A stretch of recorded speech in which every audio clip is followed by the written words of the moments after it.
Olá! A ideia principal do nosso vídeo é criar personagens que trabalham na área da engenharia genética e estudaram sobre o assunto que será explicado.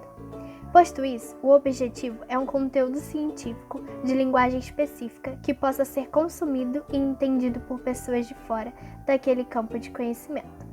Então vamos lá! Olá, eu sou a Tiana. Sou brasileira e trabalho na Embrapa. A Embrapa é uma das maiores empresas brasileiras no ramo de alimentos transgênicos. Você não sabe o que é isso? Espera, deixa eu te explicar.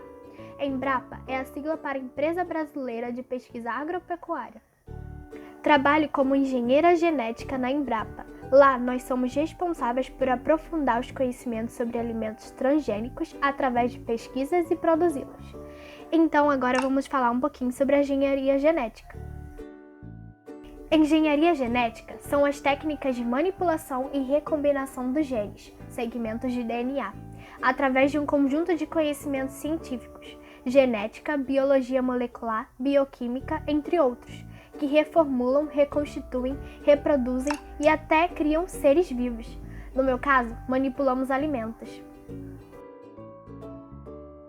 Certo, agora vamos entender o que são esses alimentos transgênicos e analisar um pouco sobre como lidamos com eles aqui no Brasil.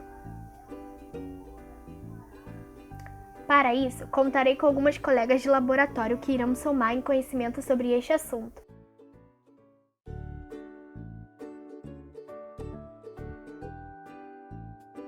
Transgênicos são alimentos geneticamente modificados, ou seja, alimentos que sofreram alterações específicas no DNA, que receberam de outro ser vivo pelo menos um gene, que é um segmento de moléculas de DNA pertencente a outra espécie.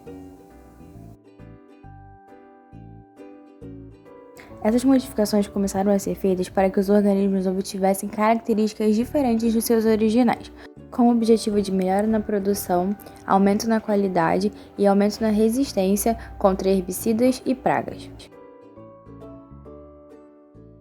Ok, mas como esses alimentos são produzidos? Bem, eu vou te explicar. A primeira planta transgênica no Brasil foi a soja tolerante a herbicida, liberada para cultivo comercial em outubro de 1998. O processo de criação de um alimento transgênico é realizado por meio da tecnologia do processo de DNA recombinante, que foi desenvolvida em 1992. Essa tecnologia permite pegar um pedaço do DNA e combiná-lo com outro, produzindo muitas cópias de diferentes combinações genéticas, abrindo a possibilidade de isolar, manipular e identificar genes em organismos vivos. Primeiro, selecionamos um gene, que é um segmento da molécula de DNA. Em seguida, esse gene é isolado e introduzido no organismo receptor, que é aquele que irá receber o gene. Nesse momento, nós, pesquisadores, precisamos inserir o gene selecionado no genoma, que é uma sequência completa de DNA de um organismo, do receptor, sem que haja danos em células que estejam aptas a regenerar, construir novamente um organismo completo. Porém, o processo não está reduzido somente a esses passos. Nós utilizamos técnicas específicas e dentre elas está a eletroporação. Ao utilizarmos a técnica de eletroporação, nós aplicamos uma corrente elétrica no líquido em que as células estão.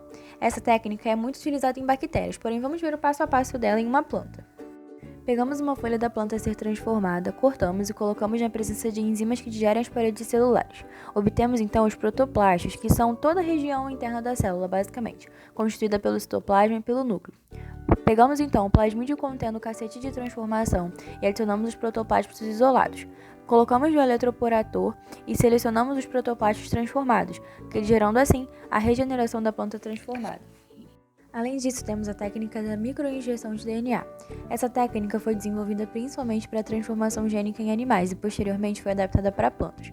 Fazemos então uma microinjeção de DNA direto no núcleo de protoplastos e, como foi dito, protoplastos são genericamente toda a região interna da célula, constituída pelo citoplasma e pelo núcleo, onde estão armazenados o material genético. Ou inflorescências, que são os ramos que possuem flores. Mesmo sendo uma técnica trabalhosa, ela apresenta resultados comprovadamente positivos. São utilizados tubos microcapilares para se fazer a introdução de DNA nas células sem afetar a sua viabilidade. Cada célula tem de ser manipulada individualmente. Entretanto, somente 5% dos óvulos manipulados dão origem a um novo indivíduo. Já foram alcançados resultados positivos em milho, trigo, soja, fumo, arroz, cevada, girassol, entre outros. Uma das técnicas as quais nós mais utilizamos é a técnica da biobalística. A biobalística é uma técnica pela qual é possível transferir genes para as células, modificando elas. Para isso, utilizamos microesferas nas quais o nosso gene de interesse é colocado. Então, essas microesferas cobertas de DNA são aceleradas na direção das células vegetais que queremos transformar, penetrando-os. Algumas células bombardeadas virão a integrar esse gene nos seus genomas. As sementes transformadas irão então dar origem a uma planta transgênica. Podemos utilizar também a técnica da Agrobacterium tumefaciens. Essa é a transformação por meio de uma bactéria chamada Agrobacterium tumefaciens. Ela possui uma sequência de DNA circular que é transferida naturalmente para o genoma da planta hospedeira, ou seja, pela sequência de DNA. É uma forma de transgênico natural muito utilizada em plantas e na transformação de fungos. Os transgênicos representam uma grande revolução no melhoramento genético de plantas. Benefícios dos transgênicos: aumento da produção de alimentos e da produtividade com redução de custos, aumento do conteúdo nutricional, maior resistência, durabilidade e tempo na estocagem e armazenamento, maior resistência aos agrotóxicos, inseticidas, herbicidas e pragas, como insetos, vírus, bactérias e fungos. Maior tolerância das plantas quando submetidas a condições adversas de solo e clima. Diminuição de agrotóxicos. Melhor controle ambiental, especialmente pela redução do uso de agrotóxicos. Expansão do conhecimento científico.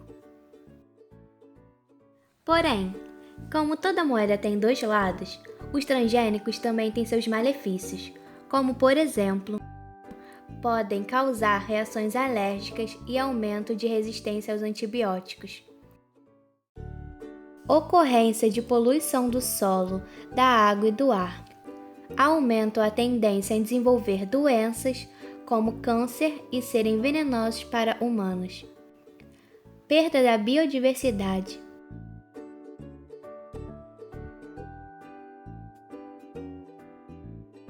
Este método, infelizmente, também agrega certos riscos para a agricultura e agricultores.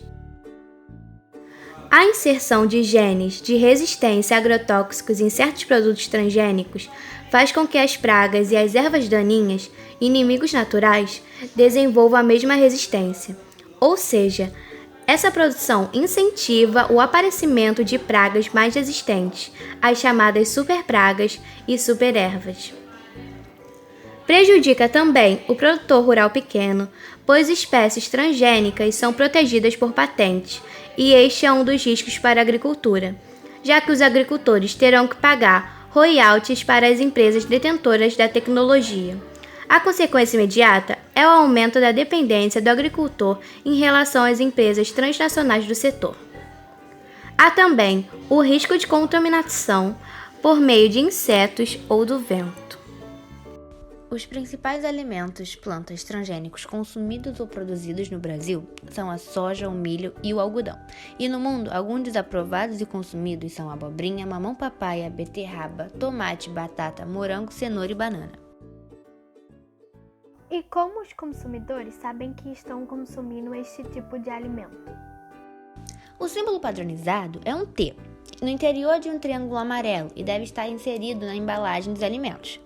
O decreto de número 4.680 de 2003 exige que as empresas exibam informações sempre que o alimento tenha mais de 1% de ingredientes transgênicos, mesmo que não seja possível detectá-los por meio de testes laboratoriais.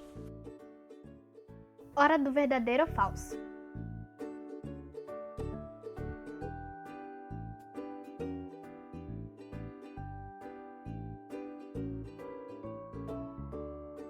Alimentos transgênicos possuem menos nutrientes? Falso. Segundo o pesquisador Franco Lajulo, o que pode provocar uma variação na composição nutricional dos alimentos são as características da área de cultivo, como a temperatura, características do solo e volume de chuva. Isso acontece na mesma intensidade, tanto com a cultura natural quanto com a transgenia, afirma ele. Os genes consumidos fazem mal à saúde? Falso. Todos os organismos são compostos por células que contêm genes que formam o seu DNA. São os genes que caracterizam os alimentos. Há DNA em quase tudo que comemos e nada disso prejudica a nossa saúde. Os transgênicos não apresentam nenhum benefício? Falso. A tecnologia, que já é utilizada há mais de 25 anos, possibilita o cultivo de plantas resistentes a uma série de condições adversas, como herbicidas, pragas e outras, contribuindo para aumentar a produtividade e reduzir o uso de agrotóxicos. Esses alimentos causam câncer? Falso. Não existe nenhuma evidência científica relacionada especificamente o consumo de alimentos transgênicos ao desenvolvimento de câncer ou outras doenças.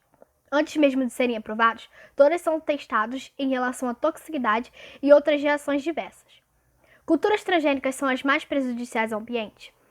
Falso. Como explica o pesquisador Antônio Figueira, a perda da biodiversidade é consequência da agricultura de modo geral, seja uma cultura convencional ou transgênica. Além disso, todas as plantas transgênicas passam por uma avaliação criteriosa para ser aprovada. Então é isso, pessoal. Obrigada por assistirem nosso trabalho.